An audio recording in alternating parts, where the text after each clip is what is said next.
Olá, meu nome é Stephanie, eu sou casada com Daniel Patrick e hoje a gente vai conversar um pouquinho sobre para que o casamento serve. Vamos orar? Deus, obrigada porque o Senhor tem cuidado de nós, a tua mão tem sido estendida sobre as nossas vidas e o Senhor tem nos sustentado em tudo aquilo que precisamos, Pai. Muito obrigada pela tua palavra escrita, Deus, e que a gente a todo instante busque nela não só refúgio, Pai, daquilo que o Senhor é, daquilo que o Senhor diz, mas também direcionamento para todas as ações das nossas vidas, para que a gente glorifique ao Senhor em todas as situações. Dê sabedoria, gente, nos ajude, Pai, a falarmos aquilo que vem do Senhor, para a glória do Teu nome. Em nome de Jesus, amém. Bom, vamos lá. Antes de começar a tentar discutir um pouco sobre para que o casamento serve, é importante a gente dizer que esse vídeo não pretende esgotar todos os motivos pelos quais o casamento existe, para os quais o casamento serve. Bom, para esgotar o tema, a gente teria que falar sobre muito mais. A gente teria que falar sobre filhos, sobre hospitalidade, sobre evangelismo, sobre muita coisa que não vai dar para falar num único vídeo. Mas vamos lá, a gente vai tentar trazer alguns pontos aqui e nos próximos vídeos a gente vai acrescentando outros sentidos que a gente entende que a Bíblia nos apresenta. Primeiramente, vamos lembrar o que a gente está falando sempre em todos os vídeos. O que vai reger aqui, o que vai direcionar aqui cada palavra tem que ser as Escrituras. Tudo que a gente falar que não provier delas, por favor, cai no esquecimento, que vocês não levem em consideração. O importante é o que a Bíblia diz, não o que eu penso, não o que vocês pensam, mas sim o que Deus afirmou que é verdade. Bom, para a gente entender para que casamento serve, a gente tem que entender quando ele surgiu, como ele surgiu, o que aconteceu. Isso aconteceu lá no Éden ainda. Deus criou o mundo, a gente vê isso em Gênesis, ele conta o que ele fez a cada dia. Bom, chega um momento em Gênesis 2 que ele cria o homem e ele diz que não consegue encontrar nenhuma criatura criada ali que pudesse ser uma auxiliadora idônea para Adão. Então, a partir de Gênesis 2,18, a gente vê um pouco sobre isso. Deus entende que Adão precisa de uma auxiliadora idônea e para isso ele faz cair um sono sobre Adão, tira a costela dele e cria Eva. Ali a gente vê o primeiro casamento, um casamento de fato criado por Deus, um casamento que foi constituído ali. E algo que é essencial nessa história é entender que Deus criou o casamento antes de o pecado entrar no mundo. Então o casamento não é fruto do pecado, o casamento não tem nenhuma relação original com o pecado. O casamento foi constituído antes de Adão pecar, antes da desobediência. E isso é muito importante. É tão importante que o fato do casamento ter sido inventado antes da queda, o fato de Adão ter sido criado antes de Eva, tudo isso mais à frente vai ser argumento de Paulo em uma de suas cartas para alguns pontos. Bom, vamos lá então. Tendo esse panorama em mente, é interessante a gente perceber que o casamento foi inventado, veio a queda e com a queda tudo foi afetado. A Bíblia fala que a natureza geme por redenção, porque a natureza foi feita maldita por causa da queda, por causa do pecado do homem. E isso tudo mostra o quanto o pecado de fato destruiu tudo que existia. A morte passou a existir, as coisas passaram a ser deturpadas. Inclusive, quando Deus está conversando com Adão e Eva e explicando um pouquinho sobre o que foi como consequência daquele pecado, daquela desobediência, ele envolve ali um pouco da questão dos papéis do marido e da esposa. A gente vai falar um pouquinho melhor sobre isso em outros momentos. Mas tá, a partir de tudo isso, para que afinal o casamento serve? Em primeiro lugar, vale entender que o casamento serve para a glória de Deus.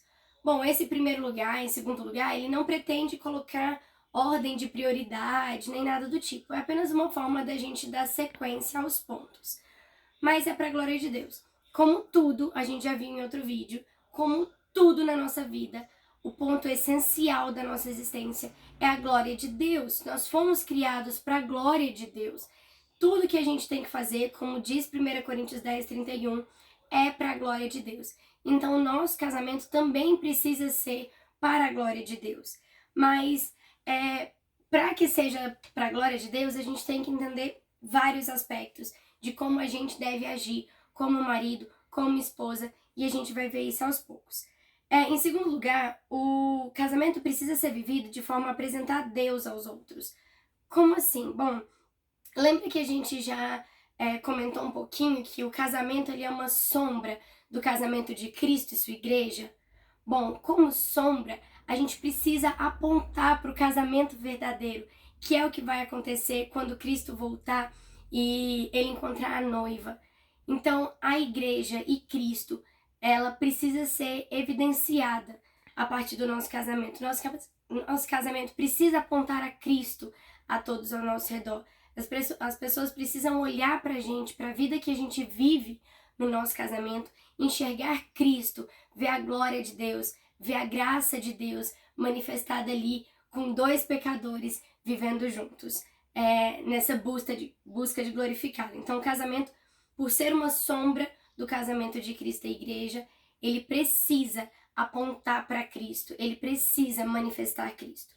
Em terceiro lugar, temos no casamento uma missão incrível. É uma missão difícil, é uma grande responsabilidade. Sozinho a gente não consegue, a gente precisa da graça e da misericórdia de Deus. Mas a missão de ser instrumento nas mãos de Deus para ajudar o outro a ter o caráter formado segundo o caráter de Cristo, para a gente ter o outro cada vez mais buscando santidade. Isso é uma missão muito difícil, porque somos pecadores, mas que Deus nos dá como privilégio dentro de um casamento. Existem alguns livros que são muito interessantes, e um deles chama Casamento Sagrado, e para mim o que mais chama a atenção é que o subtítulo do texto é: e se o casamento, e se o objetivo de Deus para o casamento, mais do que nos fazer felizes, for nos tornar mais santos? Isso é verdade. Muitas vezes a gente busca no casamento como a felicidade. Se aquele casamento não te faz feliz o tempo todo, você acha que isso já é motivo de repensar se é isso mesmo que a gente quer para nossa vida? Mas o casamento não foi feito para nos fazer felizes. O outro não está ali com esse objetivo. Isso pode ser uma consequência do casamento, mas não é o objetivo dele em si. Então, o objetivo de Deus para o casamento, mais do que nos fazer felizes, é nos tornar mais santos. E isso é muito, muito interessante. Outro livro muito legal, e esse um pouco mais conhecido, é Quando Pecadores Dizem Sim. Esse livro, ele é muito interessante para quem pensa em casar, para quem já está casado, para quem tem esse dom dado por Deus. Mas um dos capítulos que mais me chamou a atenção quando eu estava lendo esse livro, ele chama Dormindo com o Pior dos Pecadores. E ele aponta como nós somos o pior dos pecadores. E será que a gente se vê assim mesmo? Será que quando a gente olha para os nossos maridos, a gente enxerga que nós somos pecadores ou a gente se sente superior? A Bíblia fala pra gente considerar os outros como superior a nós mesmos. Tudo bem que o contexto ali não está falando de casamento, mas a gente consegue abarcar o casamento nisso. A gente precisa olhar pro nosso marido com o olhar de misericórdia que Deus olhou pra gente. Será que a gente perdoa o nosso marido da forma como devemos perdoar? Será que a gente, como a Bíblia fala, a gente está tão preocupado com o cisco no olho do nosso marido que a gente esquece de olhar a trave que está no nosso?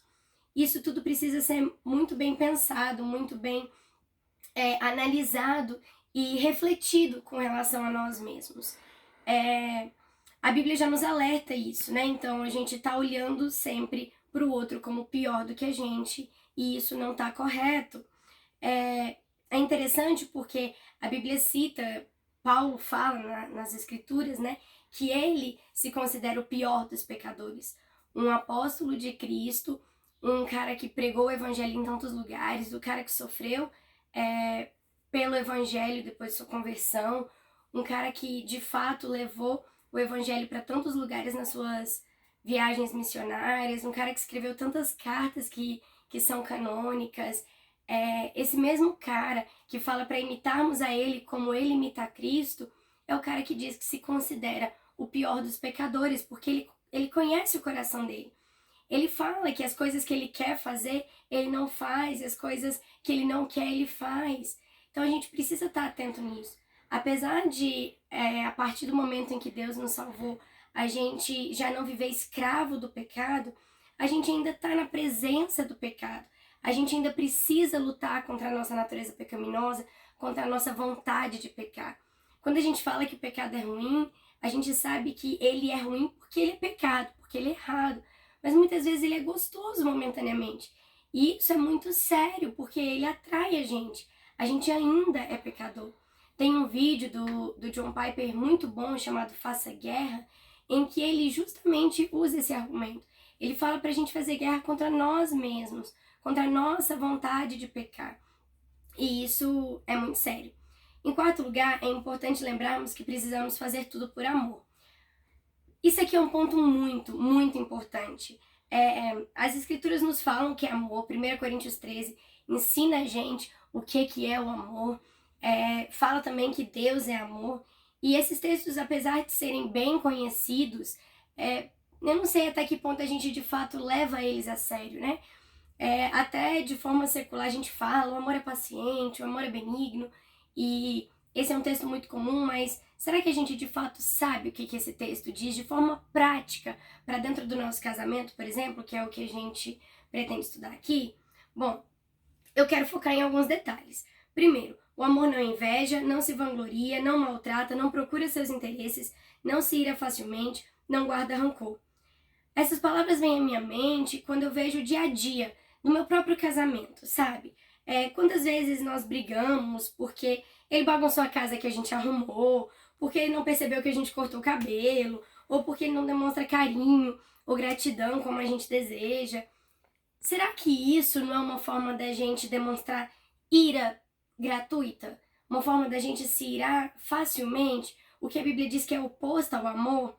Será que isso não é uma vanglória? Eu arrumei a casa, eu deixei tudo limpo, tudo arrumadinho e ele nem percebeu, ele nem se esforçou, ele não deu valor a isso. Será que isso não é a gente querer uma gratidão e um reconhecimento o tempo todo, buscando os nossos próprios interesses, a nossa própria vanglória mesmo? Bom, às vezes ele chegou cansado do trabalho e ele deixou o tênis espalhado, o sapato espalhado. A gente, poxa, sério? Eu arrumei a casa toda para ele já chegar do trabalho bagunçando? Será que isso não é olhar para os nossos interesses em vez de estar olhando para os interesses dele, em vez de fato demonstrar amor pelo nosso marido? Isso a gente precisa pensar com muito carinho. A gente precisa olhar para os nossos maridos com um olhar cheio de amor. Um amor bíblico, um amor verdadeiro. Além disso, outro ponto que precisamos destacar é que o amor é eterno, o amor não acaba. E esse é um quinto ponto que eu quero colocar para que o casamento serve. Ele serve para durar para sempre. Certa feita, a gente estava no chá de panela de uma amiga nossa e o pastor Rafael, que estava dirigindo a palavra naquele momento, ele falou uma frase que me deixou marcada, assim, marcou a minha vida. Eu nem estava noiva na época, eu estava namorando o Daniel e isso me marcou para sempre. Eu sempre repito, se o divórcio for uma carta na manga, a gente vai usar em algum momento. Isso é muito sério, isso é muito verdade. Porque no dia a dia a gente briga, a gente fica com raiva, porque como eu comentei, a gente é pecador, são dois pecadores vivendo juntos. Mas se o divórcio for ali uma carta na manga, uma possibilidade, em algum momento a gente vai divorciar. Mas casamento não serve para trazer divórcio. Casamento foi feito para ser para sempre, para durar para sempre. Por quê? Porque o amor é para sempre. Lembra o que a gente comentou sobre 1 Coríntios 13? O amor não acaba. Então, quantas vezes a gente escuta, seja notícia de televisão, seja amigo nosso, seja a gente mesmo, falando, eu vou divorciar ou eu divorciei, porque o amor acabou, aquilo que eu senti acabou. Mas o amor não é um sentimento, assim, ele não acaba. Isso não é um argumento, isso não é verdade. E casamento foi feito para durar para sempre. Quando Jesus é questionado com relação a isso, ele fala que Moisés só deu essa possibilidade de dar carta de divórcio por causa da dureza do nosso coração, por causa do nosso pecado. E ainda assim é uma concessão, não é uma obrigatoriedade. Então, com a graça de Deus, a gente é capaz de perdoar, e a gente sendo capaz de perdoar, Deus restaura esse casamento, isso é incrível. Então, em momento algum, a Bíblia traz uma obrigatoriedade no divórcio. Pelo contrário, casamento serve para durar para sempre, ele não acaba, porque o amor não acaba. E é interessante, tem um vídeo, uma pregação do reverendo Paul Washer, ela tá em espanhol, ele fala algo muito interessante. Em outros momentos também que ele teve oportunidade, ele conta essa história, que ele recebeu alguém no gabinete dele e falou que ele queria, essa pessoa falou pra ele que queria casar, e ele falou, por que você quer casar com ela? Aí ele falou, porque ela me faz bem, porque ela é bonita, porque isso, isso, isso. Ele falou, e o dia que sua secretária for mais bonita que ela? Ou o dia em que outra pessoa te fizer mais feliz do que ela? E aí? Essa não pode ser a motivação do nosso casamento, porque senão, de fato, ele vai chegar um momento em que ele vai acabar. Ele não foi feito para acabar. Casamento não serve para acabar. Vale lembrar que casamento não é para todo mundo, né? Então, a gente precisa levar isso em consideração. A gente já viu em outro vídeo, casamento não é para todo mundo, mas aqueles para quem o casamento foi designado, aqueles a quem Deus deu esse dom, ele é para durar para sempre. Por fim, o casamento serve para demonstrarmos esse amor primeiro ao nosso marido, ao nosso cônjuge. Isso é muito difícil, isso por várias vezes causa muito problema dentro do casamento, porque a gente não leva isso a sério. Mas isso é algo bíblico, sim. Esse mesmo pastor Paul Washer que eu tô comentando, se eu não me engano, nessa mesma pregação, ele comenta, se tiver tipo um naufrágio, algo assim, e eu só tiver como salvar uma pessoa, ou minha esposa ou minha filha, quem que eu devo salvar biblicamente falando? Minha esposa. E a filha dele era novinha na época que ele comentou isso, e isso pode chocar muito, né? Poxa, mas é uma criança, ela tem tudo pela frente. É verdade. Mas biblicamente falando, o nosso cônjuge, ele tem que vir antes. Ele tem que vir antes dos nossos pais, ele tem que vir antes dos nossos filhos, ele tem que vir antes dos nossos amigos, ele tem que vir antes da igreja, ele só não pode vir antes de Deus. Pessoas que ainda não se casaram, mas têm o dom de casar, procurem cônjuges que amem mais a Deus do que a vocês, e amem mais a vocês do que a eles mesmos, do que aos pais, do que aos filhos que vocês terão um dia. Isso é muito, muito sério, porque quando um dos cônjuges ama mais os pais do que o cônjuge, por exemplo, ele não consegue fazer o que a Bíblia diz de deixar pai e mãe e se unir à sua mulher. Por que isso? Porque ele ainda está muito preso aos pais. Isso torna um problema muito sério quando chegar a uma situação em que eles precisarem decidir algo e a opinião de um foi diferente da opinião do outro, né? A opinião dos pais foi diferente da opinião do cônjuge.